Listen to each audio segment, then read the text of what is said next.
নমস্কার বন্ধুরা, homemade cooking এর নতুন একটি এপিসোডে আপনাদের সকলকে স্বাগত জানাই। আজ আমি আপনাদের সাথে রেস্টুরেন্ট অথবা ধাবা স্টাইলে ডাল ফ্রাইয়ের রেসিপি শেয়ার করব।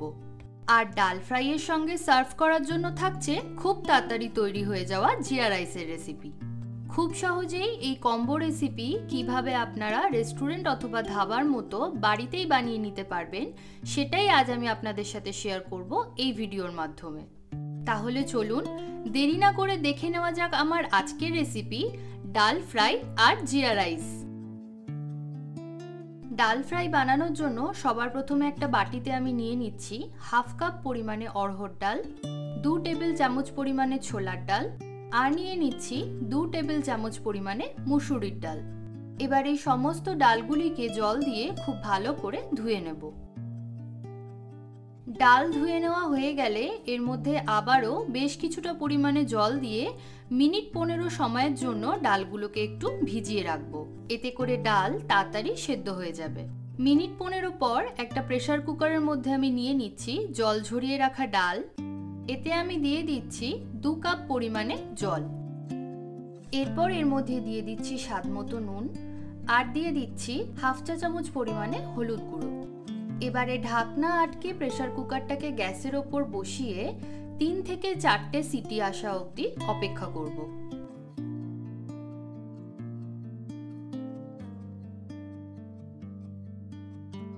চারটে সিটি পড়ে যাওয়ার পর গ্যাসের ফ্লেমটাকে অফ করে প্রেসার কুকারটাকে এই অবস্থাতেই রেখে দেব যতক্ষণ না প্রেসার কুকারের প্রেসারটা রিলিজ হচ্ছে। প্রেসার রিলিজ হয়ে গেলে প্রেসার কুকারের ঢাকনাটা খুলে ডালটাকে একবার চেক করে নেব। দেখুন ডালটা এখানে খুব সুন্দরভাবে সেদ্ধ হয়ে গেছে। ডাল ফ্রাইয়ের জন্য ঠিক এই টেক্সচারের ডালেরই আমাদের প্রয়োজন। ডাল ফ্রাইটা বানিয়ে নেওয়ার জন্য কড়াইতে এবার দিয়ে দিচ্ছি 1 চা চামচ পরিমাণে সাদা তেল আর দিয়ে দিচ্ছি 2 চা চামচ পরিমাণে ঘি। এরপর এর মধ্যে দিয়ে দিচ্ছি হাফ চা চামচ পরিমাণে গোটা জিরে, 2টো তেজপাতা আর দিয়ে দিচ্ছি 2টো শুকনো লঙ্কা। ফোড়নটাকে কয়েক সেকেন্ড ভেজে নিয়ে এর মধ্যে দিয়ে দিচ্ছি 1 টেবিল চামচ পরিমাণে রসুন কুচি, হাফ টেবিল চামচ পরিমাণে আদা কুচি আর দিয়ে দিচ্ছি 4 থেকে 5টা কুচিয়ে নেওয়া কাঁচা লঙ্কা। মিনিট খানেক সময় ধরে সবকিছুকে একটু ভেজে নিয়ে এর মধ্যে দিয়ে দিচ্ছি একটা বড় সাইজের পেঁয়াজ কুচি। পেঁয়াজটা একটু নরম হওয়া অবধি ভালো করে ভেজে নেব। এরপর এর মধ্যে দিয়ে দিচ্ছি একটা বড় সাইজের কুচিয়ে রাখা টমেটো। ঠিক এই স্টেজে এর মধ্যে দিয়ে দিচ্ছি স্বাদমতো নুন। যেহেতু ডাল সিদ্ধ করার সময় নুনের ব্যবহার করেছিলাম তাই জন্য এখানে নুনটা একটু বুঝে ব্যবহার করতে হবে। টমেটো নরম হওয়া অবধি ভেজে নিয়ে এর মধ্যে দিয়ে দিচ্ছি সামান্য পরিমাণে জল।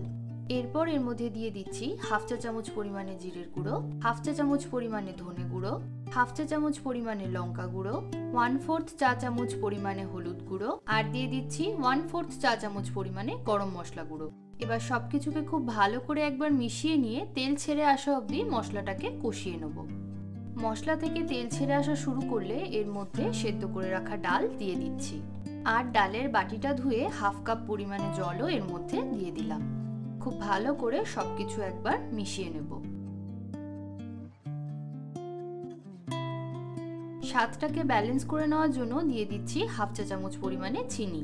আপনারা চাইলে চিনিটা এখানে স্কিপও করতে পারেন। আবারও একবার ভালো করে মিশিয়ে নিয়ে মিনিট 4-5 জন্য ডালটাকে ফুটিয়ে নেব। ডাল ফ্রাই অলমোস্ট রেডি হয়ে গেছে। এবার সবশেষে নামানোর আগে আমি দিয়ে দিচ্ছি বেশ কিছুটা পরিমাণে ধনেপাতা কুচি। একবার ভালো করে মিশিয়ে নিয়ে গ্যাসের ফ্লেমটাকে অফ করে ডালটা এবার আমি সার্ভ করব। ডালের মধ্যে তড়কা দেওয়ার জন্য গ্যাসের ওপর আমি একটা তড়কা প্যান বসিয়ে দিচ্ছি। এরপর এর মধ্যে আমি দিয়ে দেবো 1 টেবিল চামচ পরিমাণে ঘি। ঘি গরম হলে এর মধ্যে দিয়ে দিচ্ছি 1/4 চা চামচ পরিমাণে গোটা জিরে আর দিয়ে দিচ্ছি 1 চা চামচ পরিমাণে রসুন কুচি আর দিয়ে দিচ্ছি পাতলা পাতলা করে কেটে নেওয়া একটা ছোট পেঁয়াজ কুচি। গ্যাসের ফ্লেমটাকে লোতে রেখে সবকিছু খুব ভালো করে ভেজে নিতে হবে। যখনই পেঁয়াজ রসুন এরকম লালচে বাদামি রঙের হয়ে আসবে ঠিক সেই সময় এর মধ্যে আমি দিয়ে দিচ্ছি 1 চা চামচ পরিমাণে কাশ্মীরি লাল লঙ্কা গুঁড়ো। এরপর একবার ভালো করে মিশিয়ে নিলেই আমাদের তড়কা একদম রেডি। এবার এটাকে আমি ইমিডিয়েটলি ডালের ওপরে ছড়িয়ে দেবো। তড়কাটাকে এবার ডালের সাথে একবার ভালো করে মিশিয়ে নিলেই আমাদের ডাল তড়কা একদম রেডি।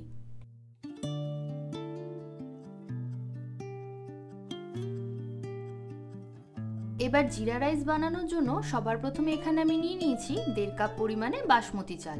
চালটাকে 2-3 বার জল বদলে বদলে হালকা হাতে খুব ভালো করে ধুয়ে নেব। চাল ভালোভাবে ধুয়ে নেওয়া হয়ে গেলে আবারও এর মধ্যে পর্যাপ্ত পরিমাণে জল দিয়ে 30 থেকে 45 মিনিটের জন্য চালটাকে ভিজিয়ে রাখবো। 30 মিনিট পর জিরা রাইস বানিয়ে নেওয়ার জন্য গ্যাসের উপরে আমি প্রেসার কুকার বসিয়ে দিয়েছি। এর মধ্যে দিয়ে দিচ্ছি 2 চা চামচ পরিমাণে ঘি। আপনারা চাইলে সাদা তেলের ব্যবহারও করতে পারেন। যেহেতু জিরা রাইস তাই জিরের পরিমাণটা একটু বেশি লাগবে। দিয়ে দিচ্ছি 1 টেবিল চামচ পরিমাণে গোটা জিরে। হালকা লালচে হওয়া অবধি জিরেটাকে খুব ভালো করে কয়েক সেকেন্ড ভেজে নিতে হবে। এরপর এর মধ্যে দিয়ে দিচ্ছি আগে থেকে জল ঝরিয়ে রাখা বাসমতি চাল, আর দিয়ে দিচ্ছি স্বাদ মতো নুন। ব্যাস, আর কিছু এখানে আমাদের প্রয়োজন নেই। এবার চালটাকে খুব ভালো করে মিনিট 2 সময় ধরে ভেজে নেব। এরপর এর মধ্যে দিয়ে দিচ্ছি 2 কাপ পরিমাণে গরম জল।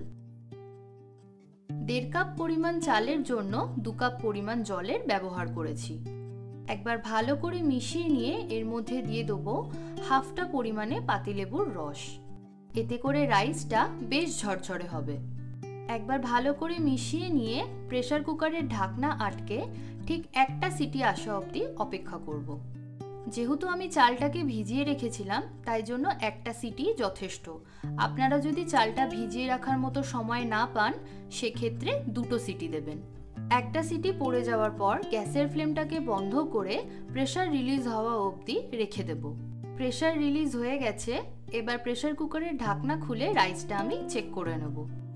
দেখুন কত সুন্দর ঝরঝরে জিরা রাইস তৈরি হয়ে গেছে।